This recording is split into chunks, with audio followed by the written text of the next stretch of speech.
Every single day, 21 million barrels of crude oil pass through a strip of water narrower than the English Channel. That strip, the Strait of Hormuz, sits between Iran and the Arabian Peninsula. It is 34 kilometers wide at its narrowest point.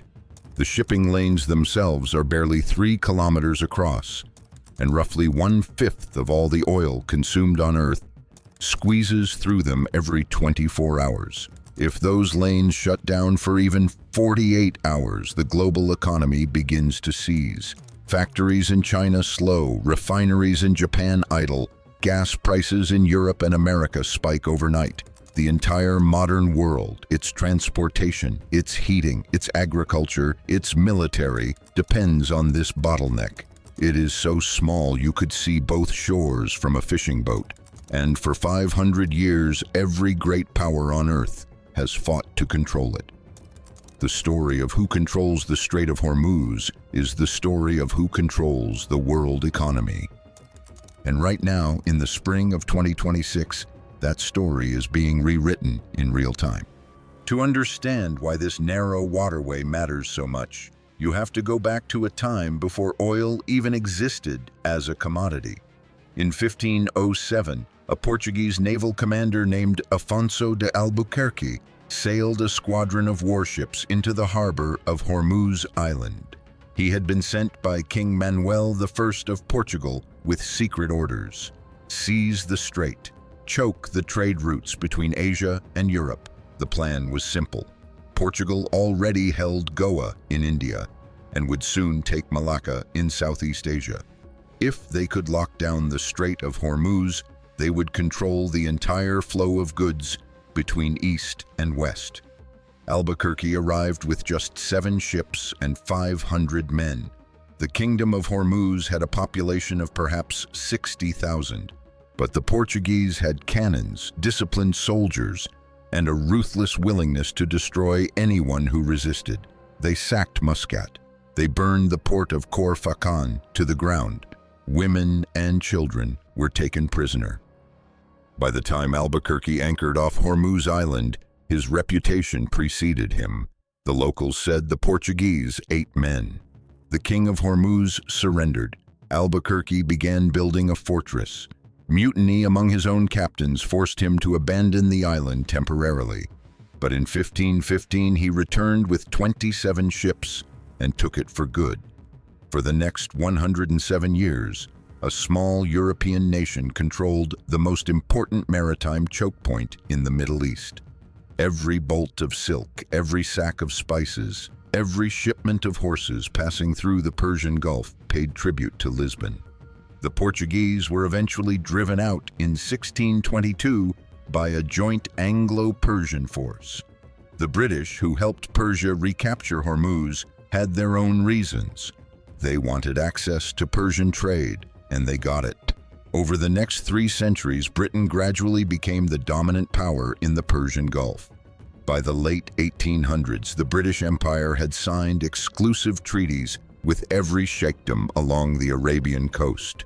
These were not partnerships. They were arrangements in which local rulers traded sovereignty for protection.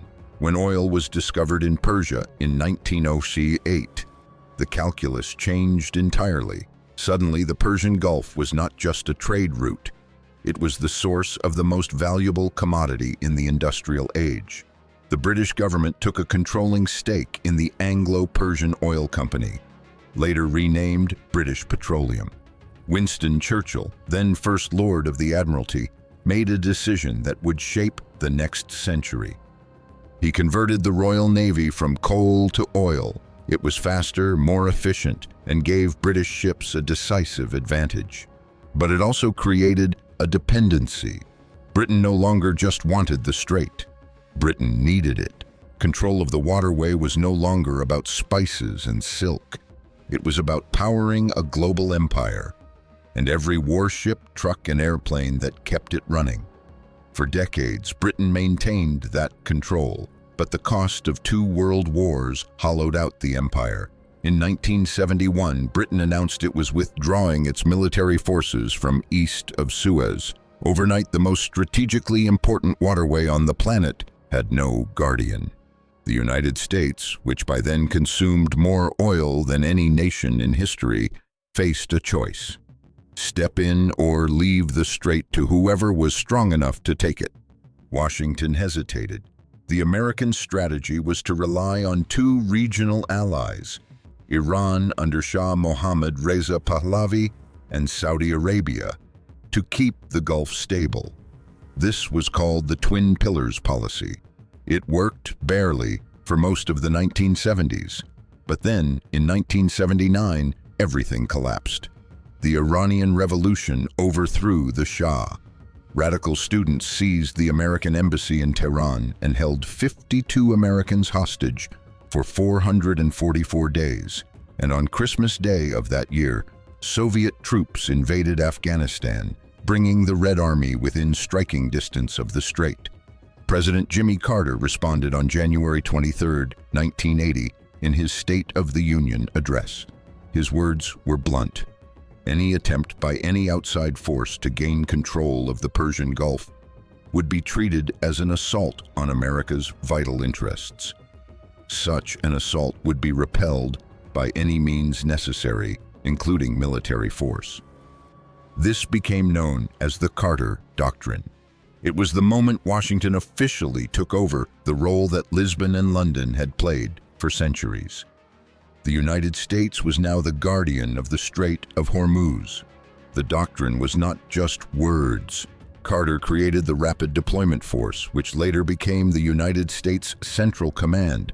The Navy's Fifth Fleet was stationed in Bahrain, just a few hundred kilometers from the strait. American military bases spread across Kuwait, Qatar, and the United Arab Emirates. Aircraft carriers rotated through the region on permanent patrol. The cost of maintaining this presence would eventually run into the tens of billions of dollars per year. Some analysts estimated that the United States spent more protecting Gulf oil than the oil itself was worth in certain years, all to keep a 34-kilometer channel of water open. But no president, Republican or Democrat, ever questioned the commitment. The strait was too important to leave unguarded. And yet, even with all that firepower, the strait has never been safe. When war broke out between Iran and Iraq in September 1980, both sides began attacking oil tankers. Iraq struck first, hitting ships heading to Iranian ports. Iran retaliated by targeting vessels belonging to Iraq's allies. Over 7 years, more than 400 ships were attacked in what became known as the Tanker War. More than 100 sailors were killed. 30 million tons of cargo was damaged. Iraq's strategy was deliberate. Saddam Hussein wanted to provoke Iran into closing the strait entirely, which would force the United States to intervene against Tehran. Iran came close but never fully shut the waterway. In 1987, Kuwait asked Washington to reflag Kuwaiti tankers with American flags so the Navy could escort them through the Gulf. The United States agreed. American warships began shepherding oil tankers through the strait under armed guard. The consequences were immediate and bloody. In May 1987, an Iraqi jet fired 2 missiles at the American frigate Stark. 37 sailors died. Iraq called it a mistake. Then in April 1988, the frigate Samuel B. Roberts struck an Iranian mine and nearly broke in half. The Navy responded with Operation Praying Mantis, the largest American surface naval battle since the Second World War. In a single day, the United States destroyed 2 Iranian warships and several speedboats. But the most terrible incident came 3 months later. On July 3, 1988, the cruiser Vincennes shot down Iran Air Flight 655, a civilian airliner. All 290 people on board were killed. The Navy said the crew mistook it for a fighter jet. Iran called it murder. The tanker war ended, but the pattern it established never went away. Iran used the strait as leverage. The United States responded with force, and the entire global economy hung in the balance. Over the following decades, whenever tensions with Iran flared, threats to close the strait followed. In 1990, Saddam Hussein invaded Kuwait. The United States assembled a coalition force of 700,000 troops, the largest military deployment since the Second World War. The goal was to push Iraq out of Kuwait, but it was also about the Strait. If Iraqi tanks rolled south into Saudi Arabia, the chokepoint would be next. The Gulf War lasted weeks.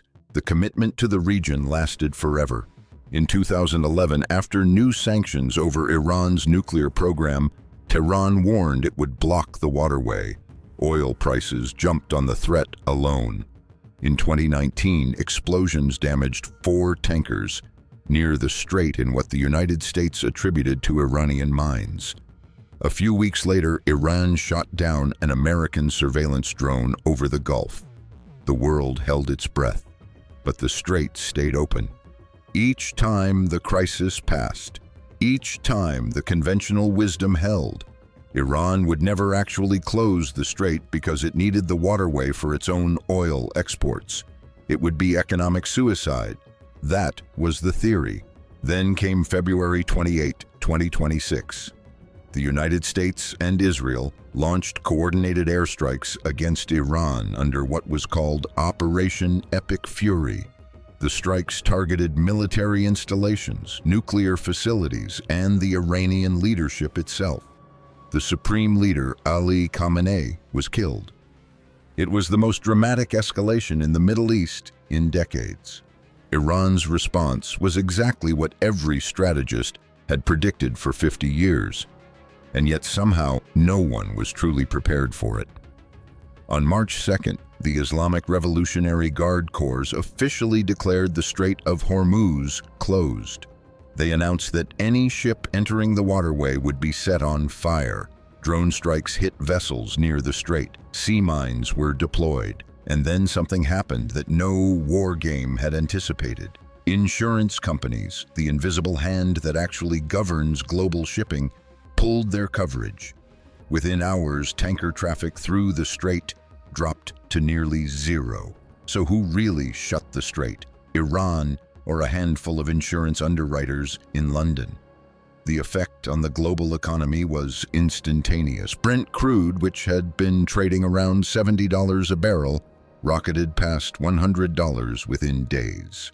It peaked at $126, a level not seen in years. The United States Energy Information Administration called it the largest disruption to the energy supply since the 1970s oil crisis. Iraq and Kuwait began shutting in production because their oil had nowhere to go. Asian economies, which receive roughly 80% of Gulf oil, scrambled for alternatives. The price of everything, from gasoline to fertilizer to aluminum, began climbing. What makes this crisis different from every previous Hormuz scare is that Iran actually did it. For decades, the threat to close the strait was a bargaining chip, a warning, a bluff.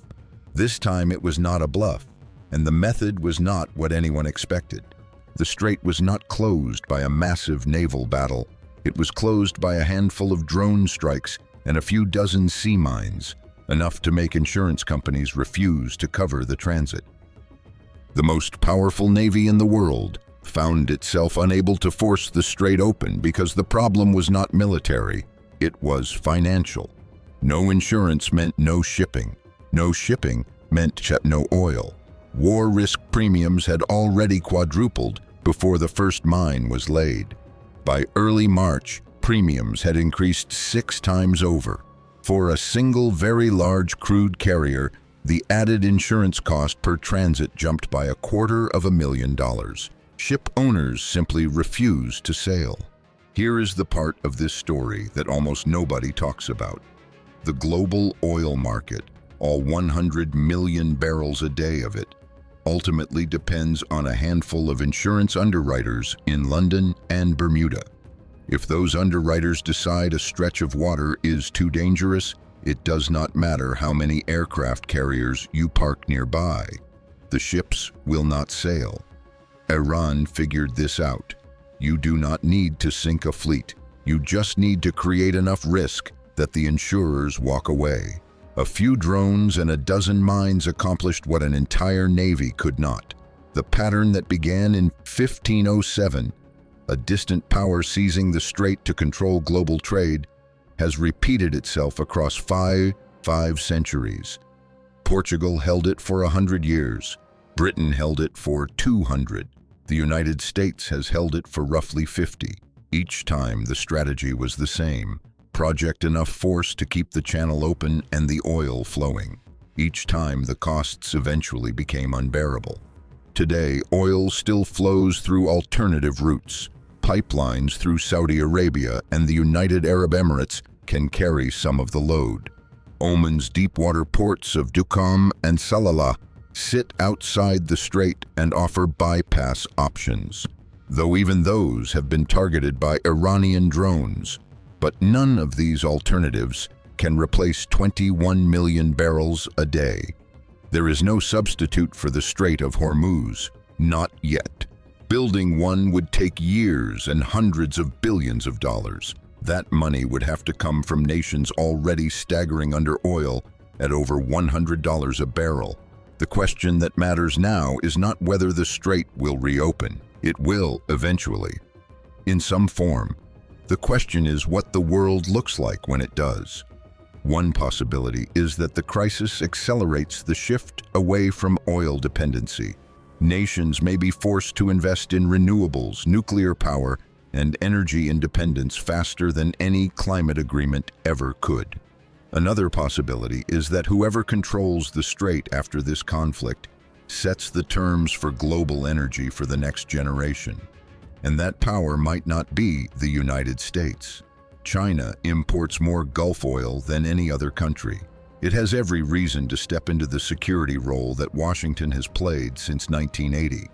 And a third possibility, the one that keeps strategists awake at night, is that the choke point becomes permanently contested. No single power can guarantee safe passage. The global economy lives under a perpetual threat that a 34-kilometer strip of water could shut everything down overnight. 500 years ago, a Portuguese admiral with 7 ships seized the gateway between east and west. Today, the entire industrial world still depends on that same gateway. The weapons have changed, the players have changed, but the geography has not. And in geopolitics, geography always wins in the end.